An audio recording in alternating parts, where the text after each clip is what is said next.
Laramie.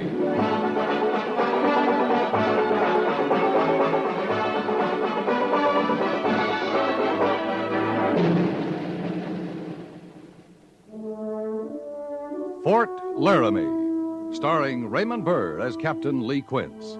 Specially transcribed tales of the dark and tragic ground of the wild frontier, the saga of fighting men who rode the rim of empire, and the dramatic story of Lee Quince, Captain of Cavalry.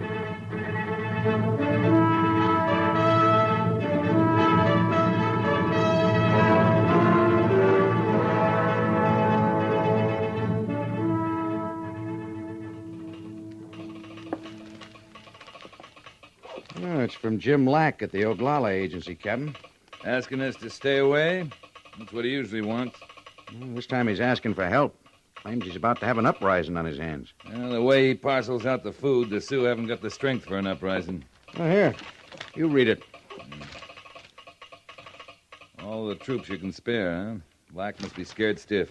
But he doesn't mention what the trouble's about, or if it's started, just that he fears that it will. Oh, you better take a patrol down, Captain. That all the troops you can spare, Major? It is until I know better what the problem is. Yes, sir. How long since you saw Lack? Well, last month, when we went up to butcher the beef on the agency, he was hovering around like a mother hen, making sure no Indian got a fair share. You saw they did, of course. Yeah, that's when he ordered us off the agency. I got no way of knowing if the Indians got to keep their meat or not, but they had it when we left. He's a hard man to understand. When he first came out here from the east, remember, we both thought he had a good feeling about his job. He talked a lot about Indians being human, treating them fair. You saying he's changed, Major? Well, hasn't he? I don't think so. He still talks the same way, pretty much. It goes back to what he calls being human. He hasn't had much regard for us as human beings. Or his wife. Never seen her? I met her when they moved out here. Tall woman, thin, never says much. Never says anything anymore when he's around. I don't think he feeds her any better than he does the Sioux. Well, they're sure high on him in Washington. Yeah, sure, the budget boys. Old Lack's keeping them in the black just fine. Of course, they might feel different about him if there is a Sioux uprising. How soon can you leave, Captain? An hour? Good. As soon as you get an estimate of the situation, telegraph me. I don't know what you'll find. Well, there's something wrong, Major. Up to now, he looked on the Army as just so much interference. Now he's asking for us. I'd say Lack's in real trouble.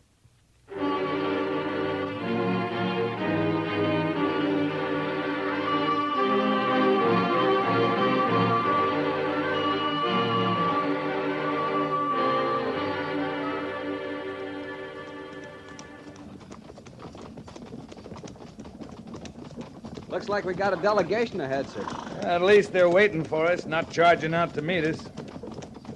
Ah, it looks like Red Deer. Yes, sir. He's right at the reservation line. Might be that's as far as he wants us to go. Red Deer's not a hostile. Never has been. Patrol! Halt!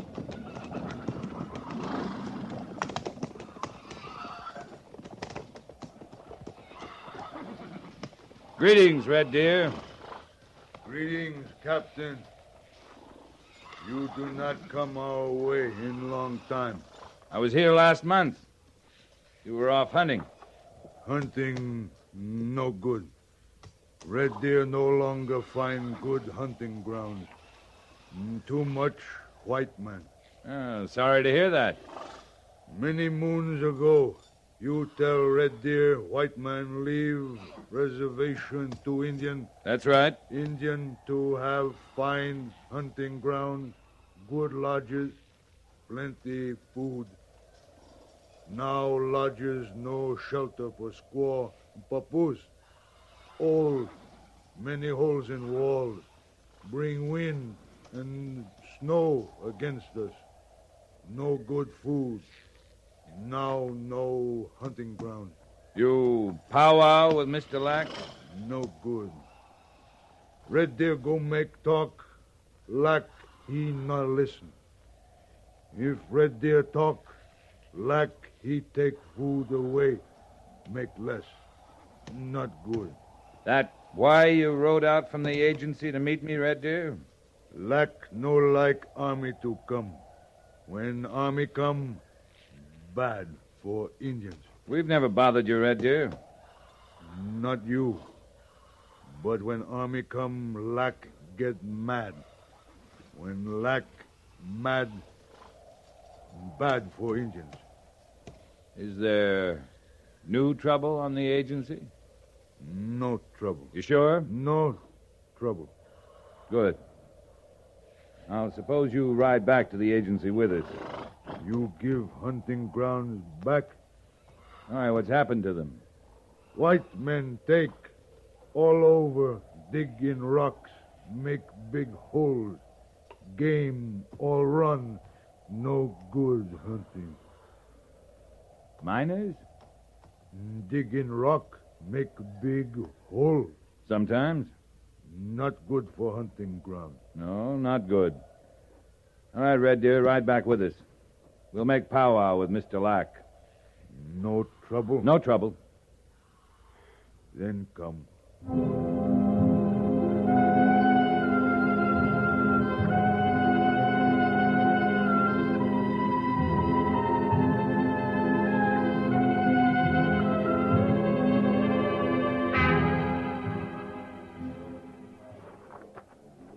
You heard me. Now go on, get on back to your lodges. Move now, or I'll cut your ration. I told Red Deer we'd powwow, Mr. Lack. Now, you'd no right to do that. I had the right, and we will powwow. Well, I want to talk to you first, alone. All right?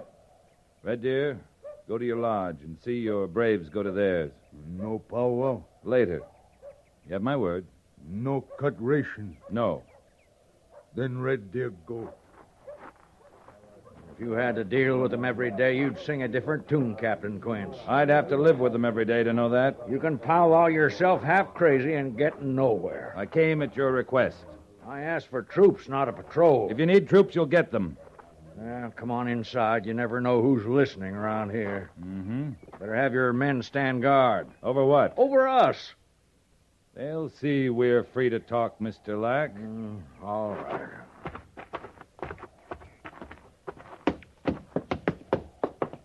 Go on in. Oh, morning, Ms. Lack. Captain Quince? Go on, get on back to your kitchen, Claire. Captain and I have a lot to settle in a hurry. Yes, James. Oh, you'll tell him about... I'll tell him everything, Claire. Now, go on.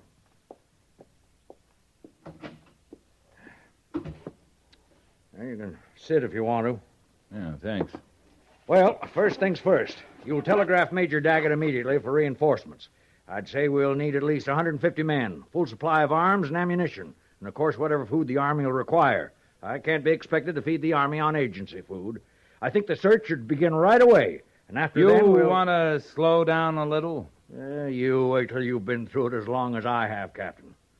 Before we move the Army from the entire Department of the Platte over here, maybe you ought to tell us about this uprising. Mark my words, there'll be one.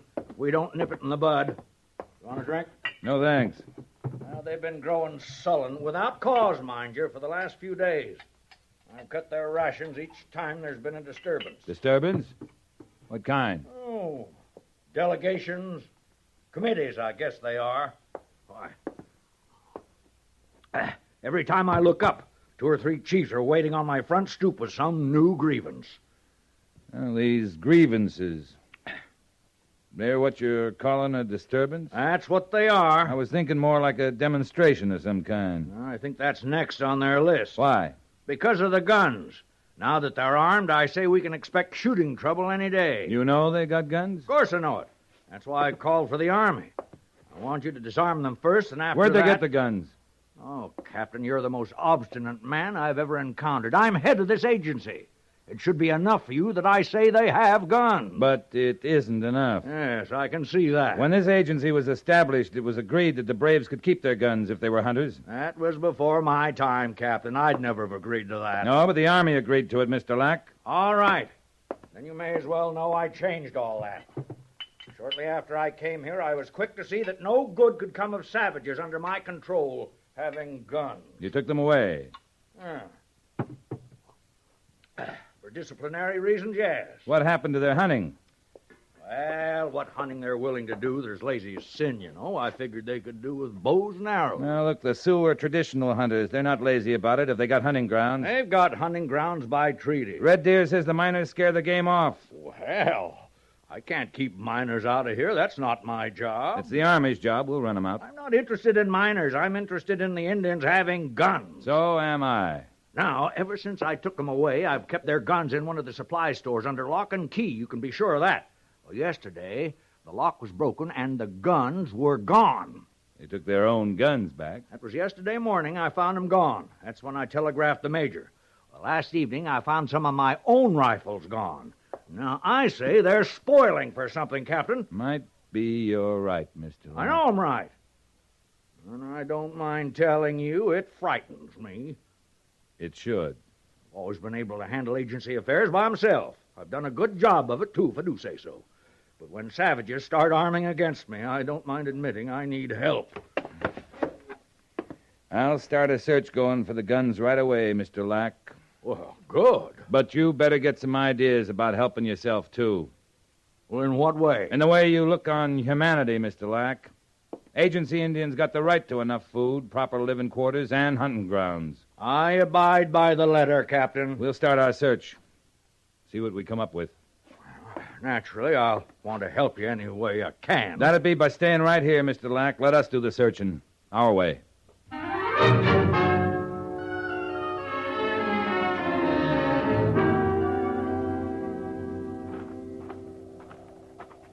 Mr. Lack said that store building there next to the laundry was where the guns was kept, Captain. Did you speak to Red Deer, Sergeant? Well, he said he'd meet us here. Good. Captain, I don't know quite how to say this, but I don't just warm to searching engines for guns that are rightly theirs. Well, not all of them are rightly theirs. Some of them belong to Mr. Lack. This is the building? Yes, sir. What you doing Here, Red? white captain, he will say, no bother, white squaw. Something wrong, Mrs. Lack? Red Deer just startled me, Captain Quince. I didn't hear him come in, and then suddenly there he was. We asked him to meet us here, ma'am. Yes, so he said. Red Deer, no bother, white squaw. No, of course he didn't. I'm just edgy, Captain. We all are, and... Well, I've just never got used to their moccasins. You can't hear 'em, you know. You just can't hear 'em at all. If you've got business here, ma'am, we won't bother you. Not at all. I was just looking for some soap. I thought we'd stored the surplus here. Guess we've used it all. Mr. Lack keeps a very close check on supplies, you know. I'll bet he does. Yes. Well, I'll go now. Oh, ma'am. Yes, Captain. I was wondering, is this supply store kept open as a rule? Anybody can come and go? Oh, deed not, no. No, Mr. Lack keeps it bolted at all times. He and I have the only keys. Then you unlocked it just now, before we came. Yes. That's how Red Deer got in without my hearing him. Thank you, ma'am. Thank you very much. I'll see it's locked immediate. You're finished, Captain. Yes, ma'am.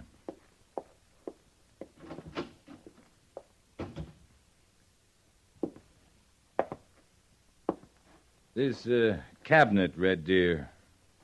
This where Lack kept your guns? Not no. Lock's been spliced clean, Sergeant. Real clean, Captain. A hatchet, maybe. Pretty good-sized cabinet.